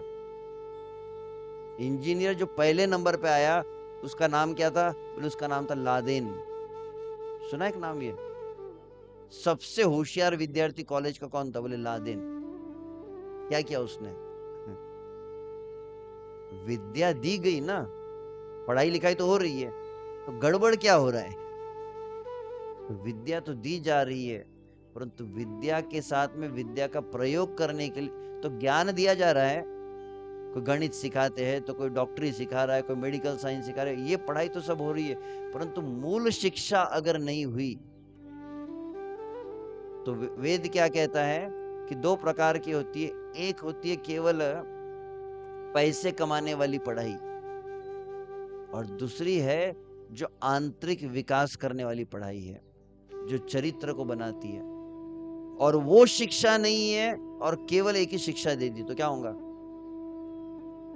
कोई माता पिता को बहुत गर्व होता है, हम अपने बच्चों क्या पढ़ा रहे, बोले ये हमने ये इंग्लिश स्कूल में, इंग्लिश मीडियम इंटरनेशनल बोर्ड है प्रभु जी, इंटरनेशनल बोर्ड में डाला है, CBSE बोर्ड है, कितने बड़े बड़े बोर्ड में दो, और क्या करते? बोले PhD किया। PhD मतलब, PhD सुना शब्द? PhD permanently head damage. जितना ज्यादा पढ़ता है उतना ज्यादा दिमाग खराब हो जाता है, उतना ज्यादा अहंकार आता है। परंतु विद्या शब्द का अर्थ क्या है? विद्या ददाति विनयम, विनयम याति पात्रताम। विद्या का सही लक्षण क्या है? तो वहां पर कहा जाता है कि जैसे वृक्ष होता है ना, वृक्ष पे जितने ज्यादा फल होते हैं उतना नीचे झुकने लगता है वो। सही विद्या जब आ जाती है तो व्यक्ति नम्र हो जाता है। सही विद्या जब आएंगी तो दैन्यता आ जाती है। सही विद्या आने पर व्यक्ति शांत हो जाता है। और आजकल देखे तो क्या हो रहा है, तो धीरे धीरे आप देख रहे हैं समाज में कितना भयानक वातावरण है। कोई बोलता नहीं, ये एक दूसरे को बोलते नहीं, पर तो हर एक को समझ में आ रहा है ये बात। हर एक व्यक्ति की सबसे बड़ी चिंता है कि बच्चों को क्या करें। हम स्कूल में लेक्चर देने का, तो प्रिंसिपल ने बोल दिया, बोले महाराज जी प्रॉब्लम चल रहा है। क्या प्रॉब्लम है? मैंने बोला, बोले सुनते नहीं है। आजकल के बच्चे बिल्कुल सुनते नहीं है। फिर वहां पे वो कुछ पेरेंट्स भी बैठे थे, बिल्कुल बोले ये टीचर बिल्कुल सब, घर में भी ऐसी हालत है, बोले माँ बाप बोल रहे हमारा भी सुनते नहीं है। तो स्कूल में टीचर बोल रहे सुनते नहीं है, घर में माता पिता बोलते सुनते नहीं है। हम मंदिर में बैठे तो अचानक एक माता जी आके रो रही थी, बोले क्या हुआ? बोले हमारा प्रभु जी हमारा सुनते नहीं है। फिर एक बूढ़ा बूढ़ी आके बैठे थे, वो बहुत परेशान थे। हमने पूछा क्या हुआ? बोले हमारी बहू हमारा सुनती नहीं है। तो बोले कि आज संसार की सबसे बड़ी बीमारी क्या हो गई? बोले कोई किसी की सुन ही नहीं रहा है। पति पत्नी की सुनता नहीं है, पत्नी पति की सुनती नहीं है, बच्चे माँ बाप की सुनते नहीं है, स्टूडेंट टीचर की सुनते नहीं है, नौकर मालिक की सुन नहीं रहा है, कोई किसी की सुन नहीं रहा है। और समस्या क्यों हो गई? बोले कोई किसी की सुन क्यों नहीं रहा है? क्योंकि लोगों ने भगवान को सुनना ही छोड़ दिया। भगवान को नहीं सुन रहे तो परिणाम ये सब हो रहा है संसार में धीरे धीरे। तो धृतराष्ट्र जब बन जाए, धृतराष्ट्र मतलब अंधा, तो अंधे का बेटा किसने कहा? द्रौपदी ने कहा अंधे का बेटा अंधा। जब धृतराष्ट्र, धृतराष्ट्र का अर्थ मैंने केवल बताया, धृतराष्ट्र मतलब अंधा। तो बहुत विद्या दी जा रही है परंतु सही विद्या नहीं, तो लोग अंधे हो गए। और अंधे का परिणाम क्या होता है? धृतराष्ट्र का पुत्र बनता है दुर्योधन। दुर्योधन शब्द का अर्थ क्या है? योधन मतलब युद्ध करना, और दुर्योधन मतलब जो बिना मतलब लड़ाई करते रहते हैं, कोई आवश्यकता ही नहीं है, कुछ कारण नहीं चाहिए लड़ने के लिए। और वर्तमान में देखिए घर घर में क्या चल रहा है, पति पत्नी में क्या चल रहा है, भाई भाई में क्या चल रहा है, बाप बेटे में क्या चल रहा है। बोले हर रोज, बोले यही होता है, बोले हर रोज कुछ ना कुछ बॉम्ब फूटते रहते घर पे। आपके नहीं फूटते हो ना? आप तो एकदम सब शांति, घर के आपके घरों में शांति होंगी। कहीं कहीं क्या होता है, शीत युद्ध होता है, शीत मतलब कोल्ड वॉर। सब एक दूसरे को देख के अंदर से उबलने लगते हैं, बाहर ज्वालामुखी फटता नहीं है, और फिर एक दिन अचानक फट जाता है। तो कुछ लोग इतने मुस्कुरा रहे हैं, मतलब कुछ ज्यादा साक्षात्कार हुआ है लगता है उनको। घर घर की ऐसी कहानी जो हो रही है, तो परिणाम ये हो जाता है दुर्योधन।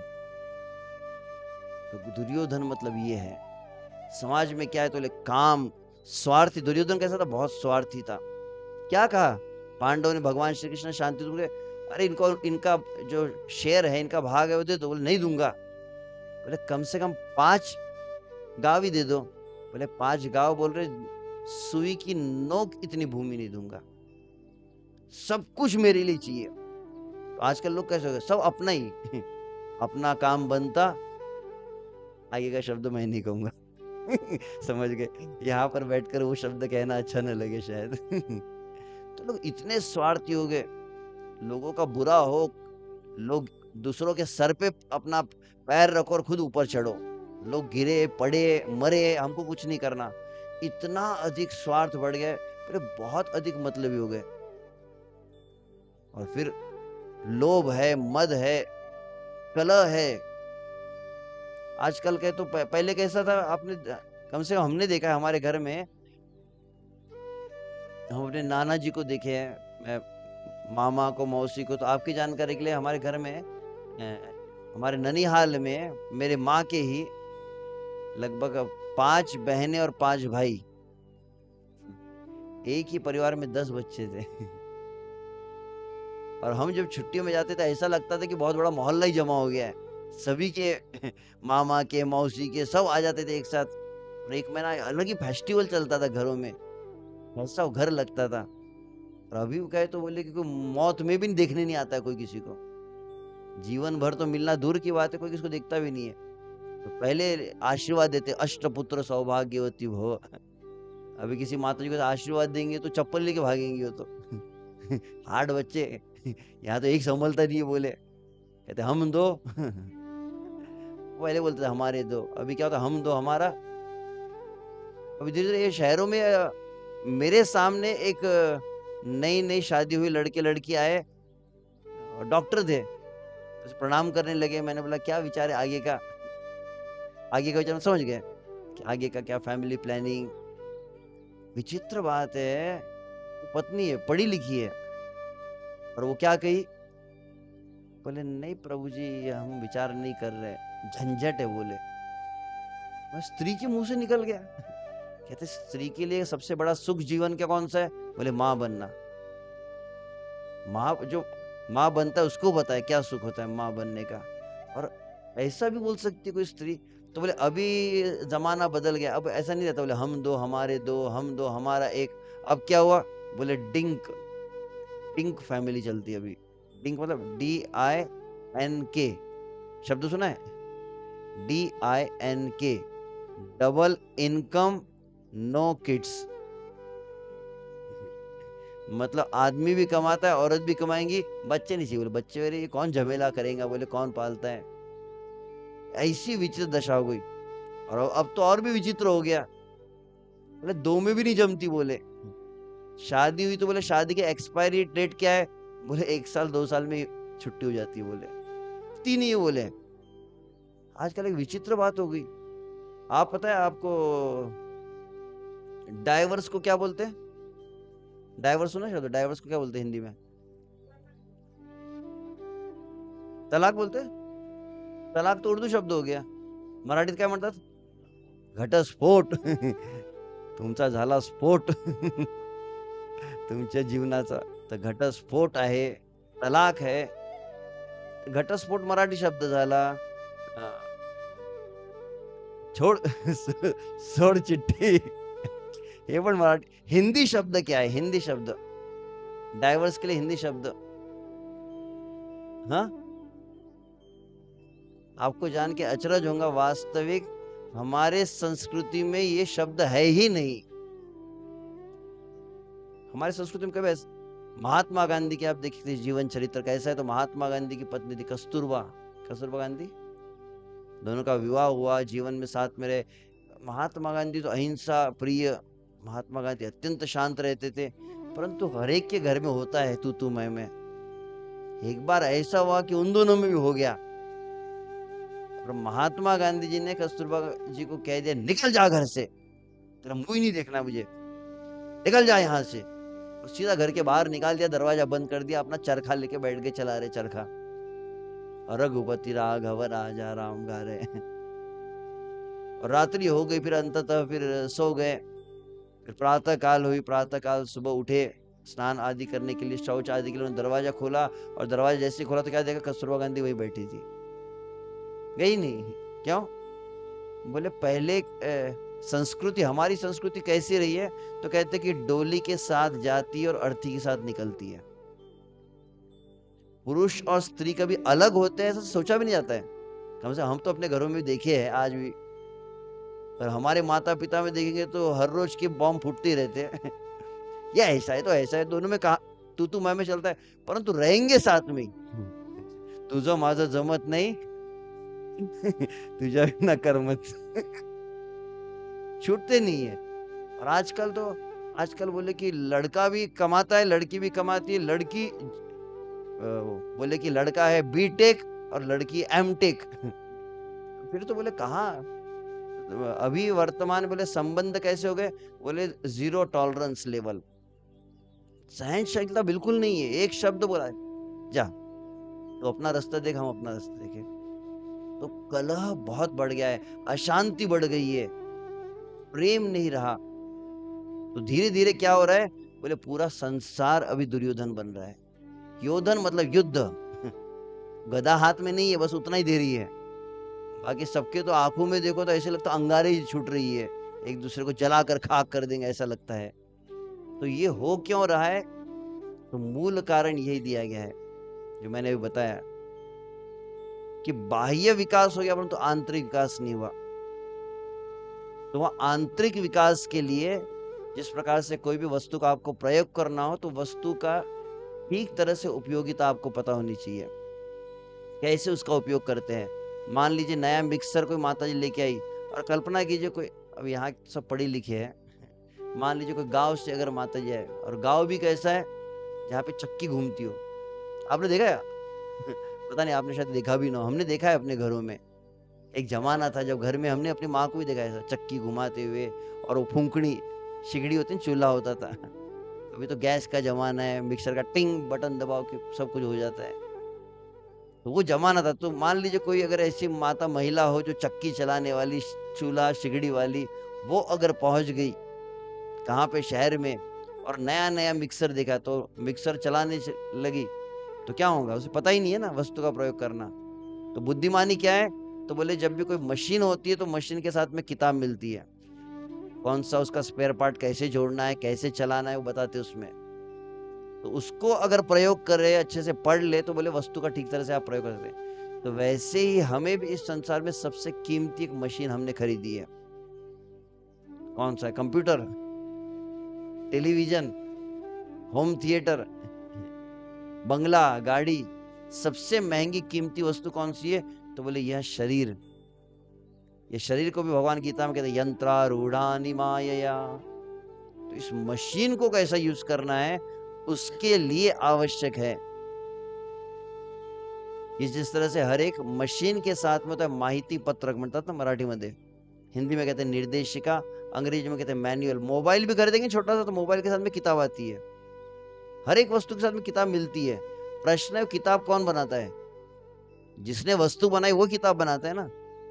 तो वैसे जिसने संसार बनाया, दुनिया बनाने वाले क्या तेरे मन में समाई तूने। एक क्यों दुनिया बनाई पता नहीं, क्यों हमको बनाया पता नहीं। तो जिसने बनाया उससे पूछेंगे ना, तो कहे क्यों बनाया, किस लिए बनाया, वो समझने के लिए उन्होंने एक मैनुअल दिया है। तो हर एक गाड़ी के साथ में होता है, शब्द थोड़ा चेंज हो गया, निर्देशिका।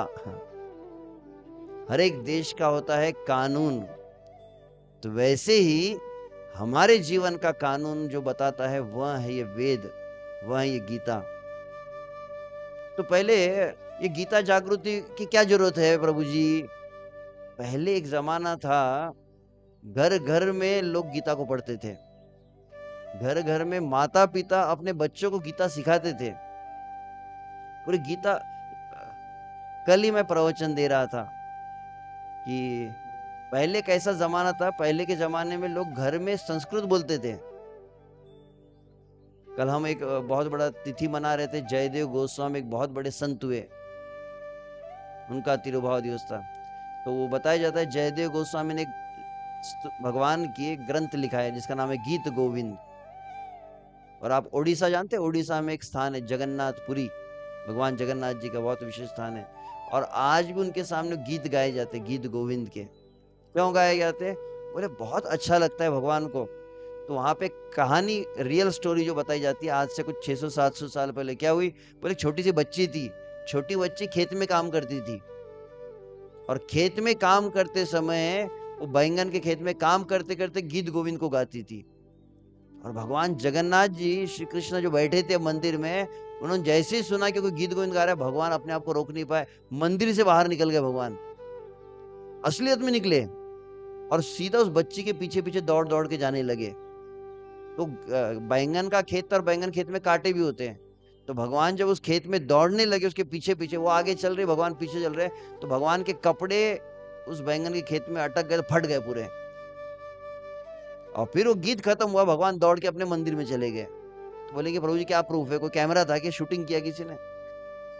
परंतु विचित्र बात है कि मंदिर में जैसे ही दर्शन खुला, राजा जी खड़े थे बड़े वहां उड़ीसा के, उन्होंने जैसे ही जगन्नाथ जी को देखा, क्या पूरे कपड़े फटे हुए उनके, और कपड़ों में कांटा लगा होता बैंगन के। बोले बैंगन के खेत का कांटा कपड़ों में कैसे लगा? तब वो बताया जाता है कि भगवान वहां पर गए थे, और भगवान ने फिर कहा पुजारी के स्वप्न में आके कि मुझे वो गीत बहुत अच्छा लगता है। जो भी वो बात, वो एक अलग है। मेन एक पॉइंट में जो बताने वाला था, छोटी सी बच्ची खेत में घूमते घूमते कोई हॉलीवुड बॉलीवुड के पिक्चर के गीत नहीं गाती थी, क्या गा रही थी?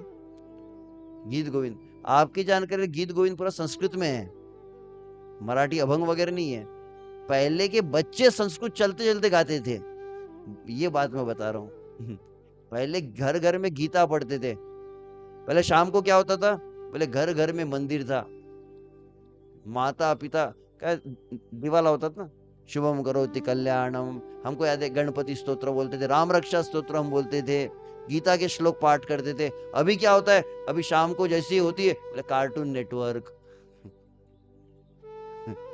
क्या कहते, छोटा भीम, ऐसा कुछ तो है। बताऊंगा, इसको बताऊंगा। पोगो नहीं, ये तो अच्छा बच्चा है, गीता सुन रहे हैं।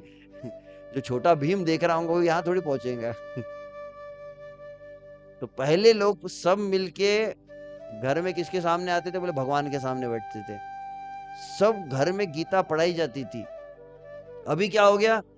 अब पूरे लोग घर में एक साथ आते, कहाँ पे आते? बोले टेलीविजन के सामने, होम थिएटर बन गया है। और कम से कम हमारा बचपन और अभी के बचपन में बहुत युग बदल गया है। पहले कुछ कुछ चीजें, गिनी चुनी चीजें ही सब परिवार एक साथ बैठ के देखता था, सब कुछ नहीं देखता था, आप समझ गए होंगे। अब बोले सब कुछ देखते हैं, बाप भी बेटा है, बेटा भी है, बाप भी है, बहन भी है, और सब वो देख रहे हैं, विचित्र विचित्र कोई दृश्य है। तो वातावरण बहुत ही विचित्र हो चुका है, दशा जो है घर घर में। और उसका परिणाम क्या हो रहा है? बच्चे माँ के पेट से निकलते तो क्या होता है? बोले गेम खेलते। कौन सा गेम है आप देखेंगे ध्यान से?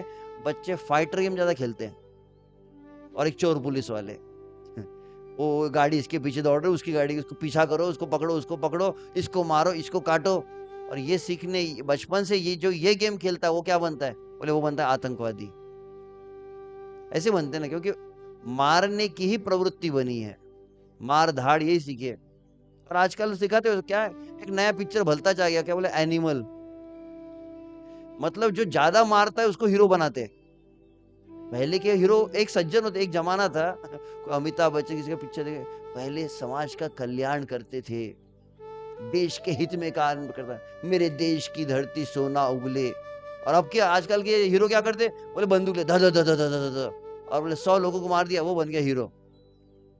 ये सूक्ष्म रूप से आपके पूरे प्रवृत्ति को, लोगों के संस्कार बदले जा रहे हैं। तो गीता जागृति की जरूरत क्यों है? क्योंकि घर घर में गीता अब कोई नहीं पढ़ रहा है। घर घर में लोग मोबाइल चला रहे, घर घर में लोग टेलीविजन देख रहे हैं। हम देखते हैं महात्मा गांधी जिसने भारत में स्वतंत्रता जीतने में मदद की, महात्मा गांधी की विशेषता क्या थी? महात्मा गांधी ने जिंदगी भर, जैसे आप मोबाइल लेके घूमते हैं ना, महात्मा गांधी हमेशा गीता अपने साथ में रखते थे। और महात्मा गांधी का अपना अनुभव वो लिखे यहाँ पर, क्या लिखे? कि मेरा एक अनुभव है कि मेरे जीवन में कभी कभी बहुत ज्यादा कंफ्यूजन आ जाए, बहुत शंका आ रही है, संदेह आ रहा है, और कोई उम्मीद की किरण नहीं दिख रही, कुछ समझ में नहीं आ रहा, मैं क्या करता हूँ? ऐसे गीता को ऐसे खोल देता हूँ। और अनुभव महात्मा गांधी का कि जैसी गीता खोला, मुझे जो प्रश्न का उत्तर चाहिए वो वहीं पे मिल जाता था। इतनी श्रद्धा उनकी गीता के ऊपर थी। तो यहाँ पे देखो ना, जब क्षितिज पर आशा की किरण भी दिखाए, तब मैं गीता की ओर मुड़ता हूँ, और मुझे उम्मीद देने वाले श्लोक मिलते हैं अत्यंत दुखमय परिस्थिति में भी। जो कोई भगवत गीता का प्रतिदिन चिंतन करेगा, उसे नित्य नवीन आनंद प्राप्त होगा, और प्रतिदिन एक नया अर्थ प्रकाशित होगा। गीता कोई इसे पूजा में रखने वाला ग्रंथ नहीं है। गीता जो अक्षदा आप डालो और आरती करो, अच्छा है, कुछ नहीं से कुछ अच्छा है, परंतु गीता हमारे जीवन में सीखने वाली बात है। तो महात्मा गांधी हो या फिर बड़े बड़े वैज्ञानिक, आइंस्टाइन नाम सुना होगा, बहुत बड़ा वैज्ञानिक, बहुत बड़ा आस्तिक व्यक्ति था, और वो नियमित रूप से गीता पढ़ते थे। क्या लिखा उन्होंने? जब मैं गीता पढ़ता हूँ, कैसे भगवान ने ब्रह्मांड का सृजन किया, इस पर चिंतन करता हूँ, तो बाकी सब कुछ व्यर्थ लगता, सब असार है, संसार असार है, एकदम वैराग्य आ जाता है मुझे। न्यूटन ने गीता के ऊपर कहा है, कईयों ने गीता पढ़ी है जो पहले बड़े बड़े विद्वान। हाल ही में मुझे याद है, लगभग 15 साल पहले मैं नागपुर में था, दैनिक भास्कर में बहुत बड़ा एक लेख आया था। एक क्या कहते हैं उसको, बड़े बड़े आजकल बिजनेसमैन होते हैं ना, जिसको कहा जाए मैनेजमेंट गुरु, एक नाम है अरिंदम चौधरी करके। उसने कस्तूरचंद पार्क में बहुत बड़ा कार्यक्रम हुआ था, और उसने पूरा बताया कि कैसे तुम ज्यादा पैसा कमा सकते हो, कैसे मुनाफा कर सकते हो। उसने 10 बातें बताई, उसमें एक मेन बात बताई, मैं जितनी आपको बात बता रहा हूँ ना, मैं हर रोज भगवत गीता पढ़ता हूँ, उसमें से मैं बता रहा हूँ। उसने ये बात कही है। जो कॉर्डलेस माइक है, हे माइक दे ना, माहित नाही आवाज येणार की नाही, बघूया. नाही मला हातात पाहिजे, कोणतं पण चालेल. सुरू आहे का? हरे कृष्ण. नाही सुरू नाही आहे. हरे कृष्ण हरे कृष्ण हरे कृष्ण. चाल बघूया. हम्म. हे कोण आहे? ओळखता ना? हम्म? मोदी जी है. नरेंद्र मोदी. नरेंद्र मोदी की विशेषता क्या है? जो हमारे पंत प्रधान माननीय है, जिन्होंने बहुत बड़ा चमत्कार किया, सियावर रामचंद्र की अयोध्या धाम की. हम्म, तो सब जगह पे चमत्कार हो गया इतना बड़ा, सब प्रसन्न हो गए, पूरा वातावरण ही बदल गया। ऐसा उन्होंने कमाल करके दिखाया। तो उनकी विशेषता क्या है? पूरी दुनिया में जब घूमते हैं, पिछले 10 साल से घूम रहे हैं, उनकी विशेषता क्या है? वो उन्होंने अपने साथ में हमेशा वो भगवत गीता को लेके जाते हैं। जो भी देश का बड़ा कोई प्रधानमंत्री, राष्ट्रपति मिलेगा, सबसे पहले उसके हाथ में गीता रखते हो। तो यहाँ पर पता नहीं आ जाएंगे क्या अभी?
अरे वो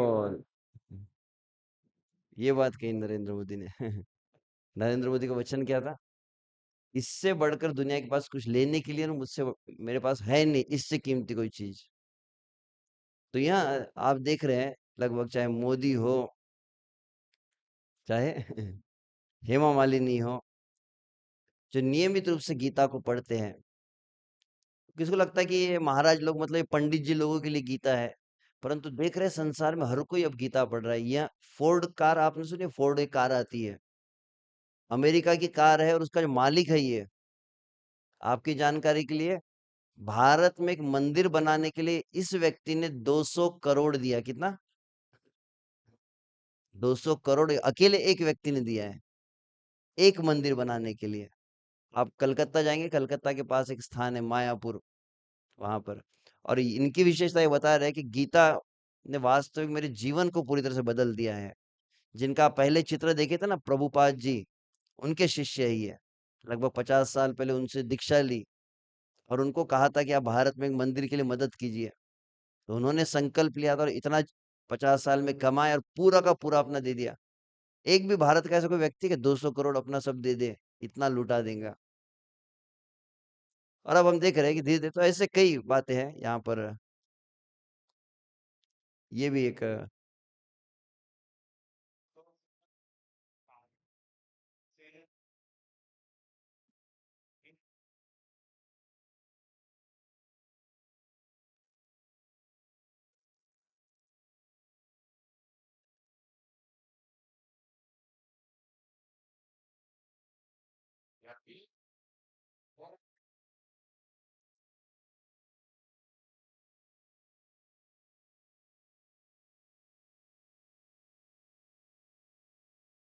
अरे वो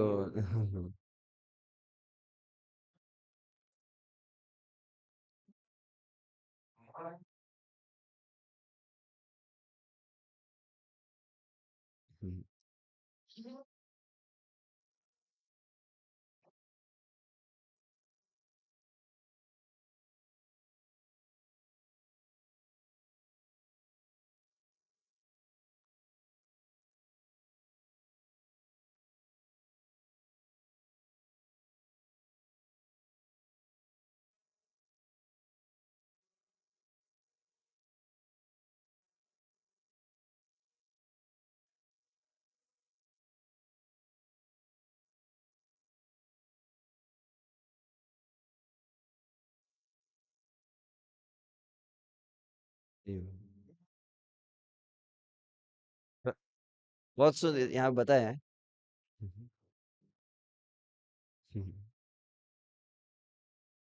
तो केवल और हिंदू ही नहीं, हम देख रहे हैं कि पूरे भारत में जब गीता की परीक्षा हुई थी कुछ साल पहले, तो पूरे भारत में सबसे पहला नंबर आया, जिसको नरेंद्र मोदी के हाथ से पारितोषिक प्राप्त हो, वो थी मरियम सिद्दीकी।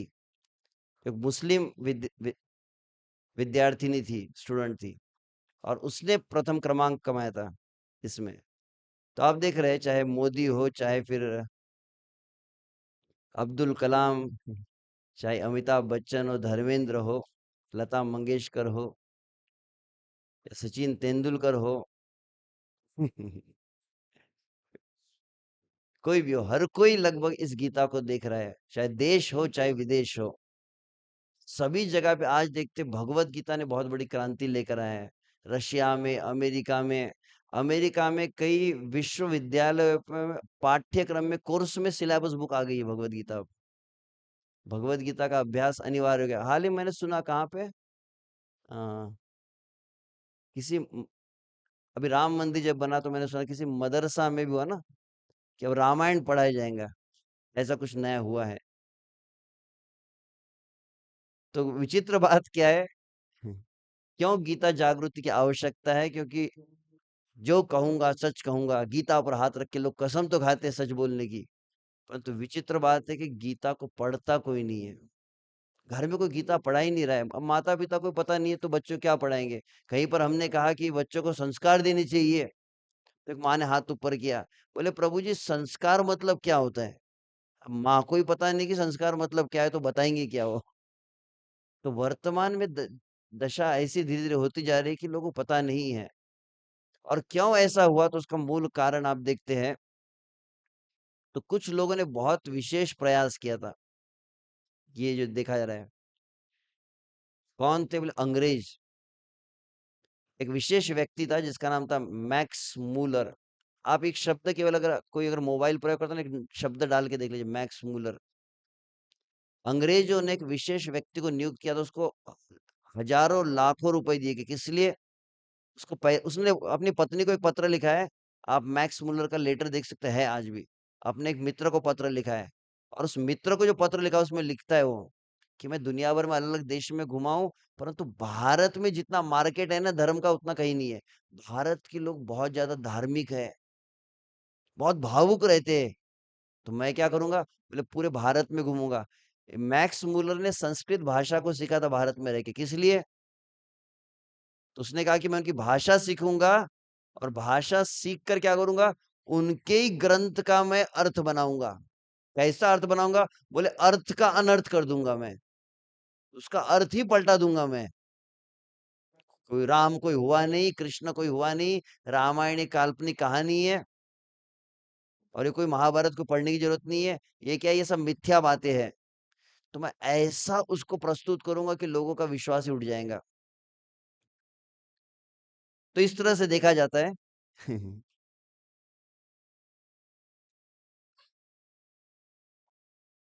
और दूसरा था ये लॉर्ड मैक्यूले।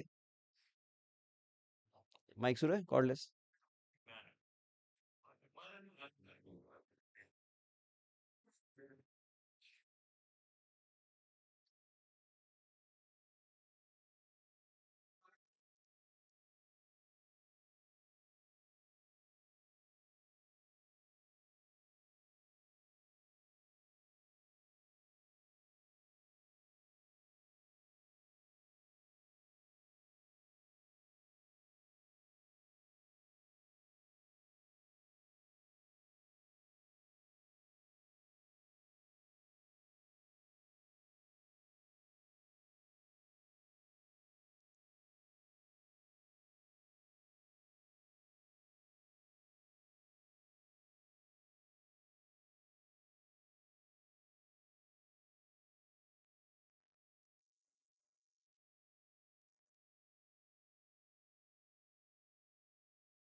तो ये विश्व से कहाँ की बात है? ये असली घटना है, आपकी जानकारी के लिए।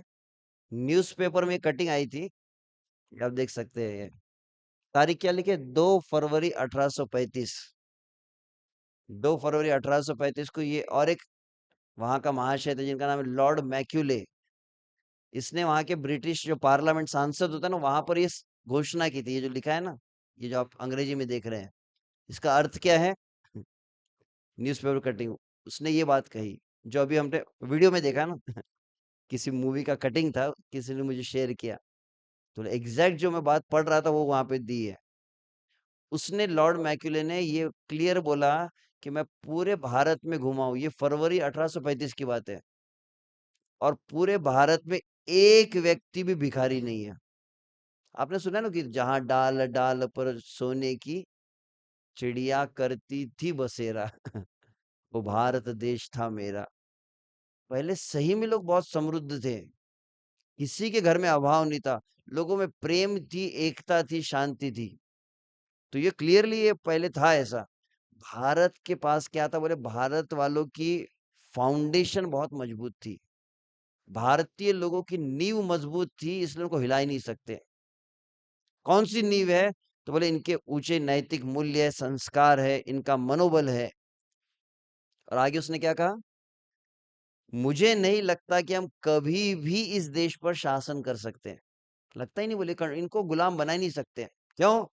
जब तक इस देश का आधार स्तंभ क्या है, इनकी आध्यात्मिक और सांस्कृतिक धरोहर है, और वो है इनके ग्रंथ।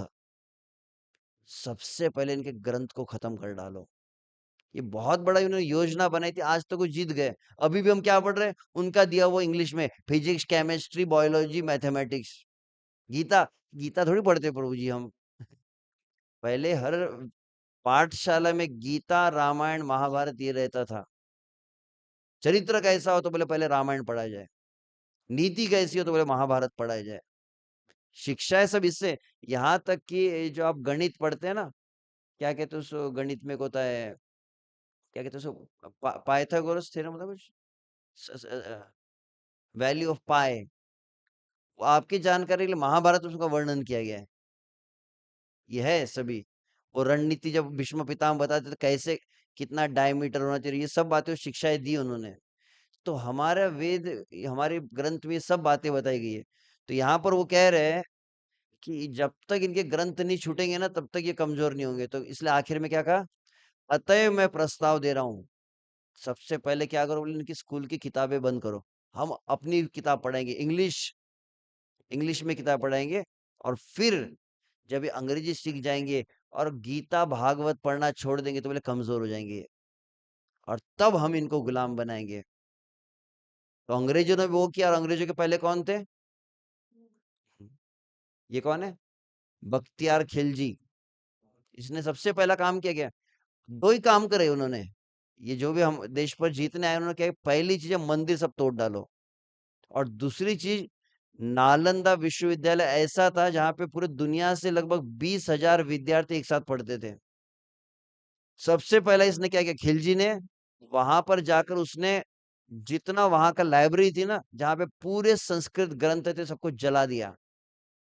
कितने थे पता है, 90 लाख किताबें जलाई उसने, जो ओरिजिनल 90 लाख संस्कृत किताबें थी, जो अभी कहीं है ही नहीं। कितना बड़ा, बोले कि इनकी किताबें रही नहीं तो इनको हम हरा ही नहीं सकते। तो इस तरह से देख रहे हैं। तो आजकल का ये सब क्या कहे अब, आजकल की शिक्षा है और ये मीडिया, सिनेमा में यही सब दिखाते हैं, गीता का मजाक उड़ाया जाता है, और पंडित जी विलन दिखते हैं, उसको कॉमेडी बना दिया जाता है। कभी अन्य किसी धर्म के साधु को कॉमेडी बनाते दिखा है क्या आपने, कि कोई टोपी वाला है और उसको मजाक उड़ा रहे हैं? टकला में मजाक उड़ाता है एक चतुर नार बन के कौन था, महमूद था ना, उसको ऐसा टकला दिखाए, तिलक वाला दिखाए। मतलब पंडित लोग कॉमेडियन रहते हैं, और जितने गुरु होते हैं वो ढोंगी होते हैं। अभी हाल ही में कुछ आया, मुझे किसी ने बताया, आश्रम, विचित्र कुछ तो भी आया कुछ ऐसा, क्या वेब सीरीज आजकल चलती है, और उसमें दिखाया कि आश्रम में कैसे सब साधु लोग कैसे खराब होते हैं। अब ये सब देख के क्या मन में आता है, लोगों की श्रद्धा ग्रंथ से चली गई, लोगों की श्रद्धा संत पे से भी चली गई। कोई साधु संत होते नहीं, कोई पंडित नहीं होते, कोई महात्मा नहीं होते, क्या देखो, बोले पिक्चर देखो बस फिर।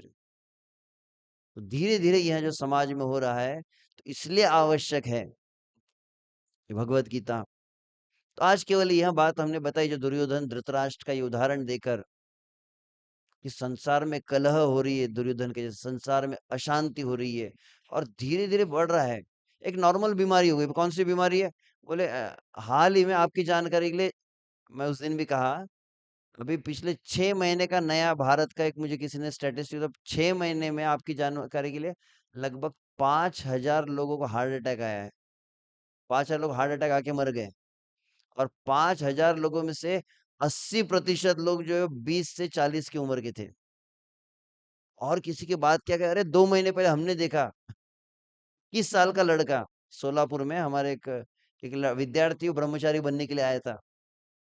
और ब्रह्मचारी बना, फिर बाद में घर पर गया वो कुछ दिन के लिए।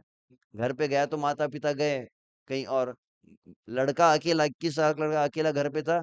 बाथरूम में गया अचानक, कि आजकल वो बहुत चलता है नॉर्मल एसिडिटी, माइग्रेन, ये सब होता है। अचानक क्या होता है, कार्डियक अटैक कुछ बोलते हो, अचानक उसका आया और धड़ाम से वहां गिरा।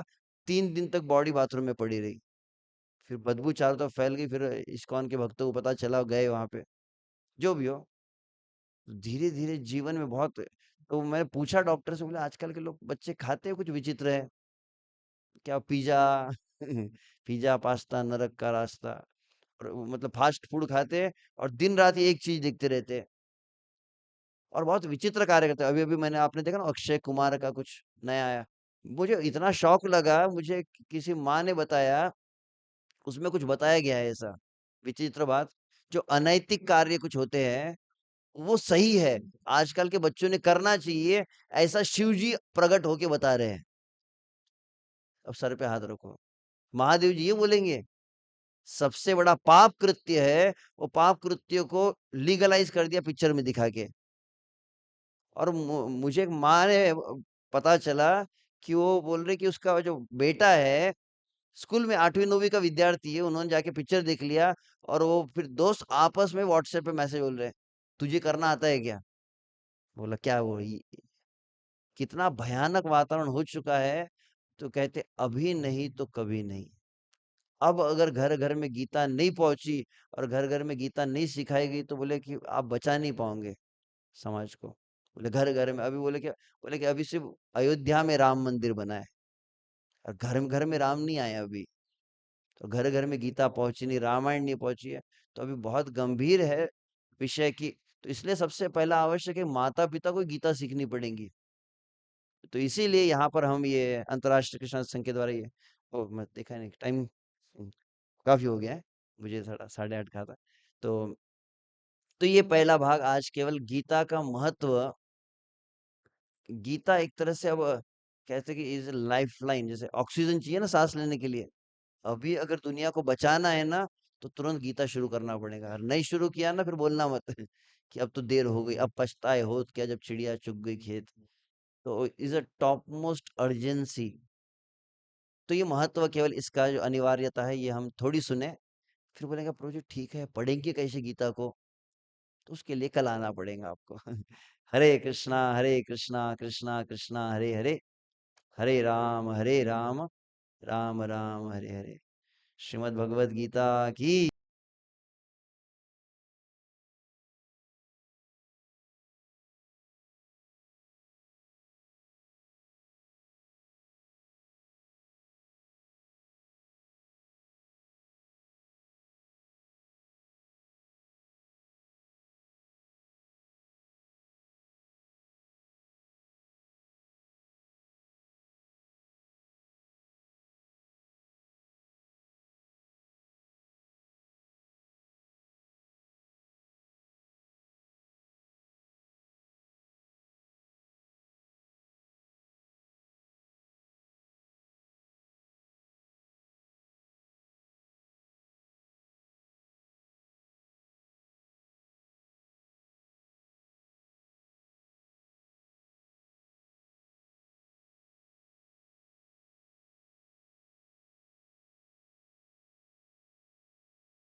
हम ये अंतर्राष्ट्रीय कृष्ण संघ के द्वारा ये, ओ मैं देखा नहीं टाइम, काफी हो गया है, मुझे थोड़ा 8:30 कहा था।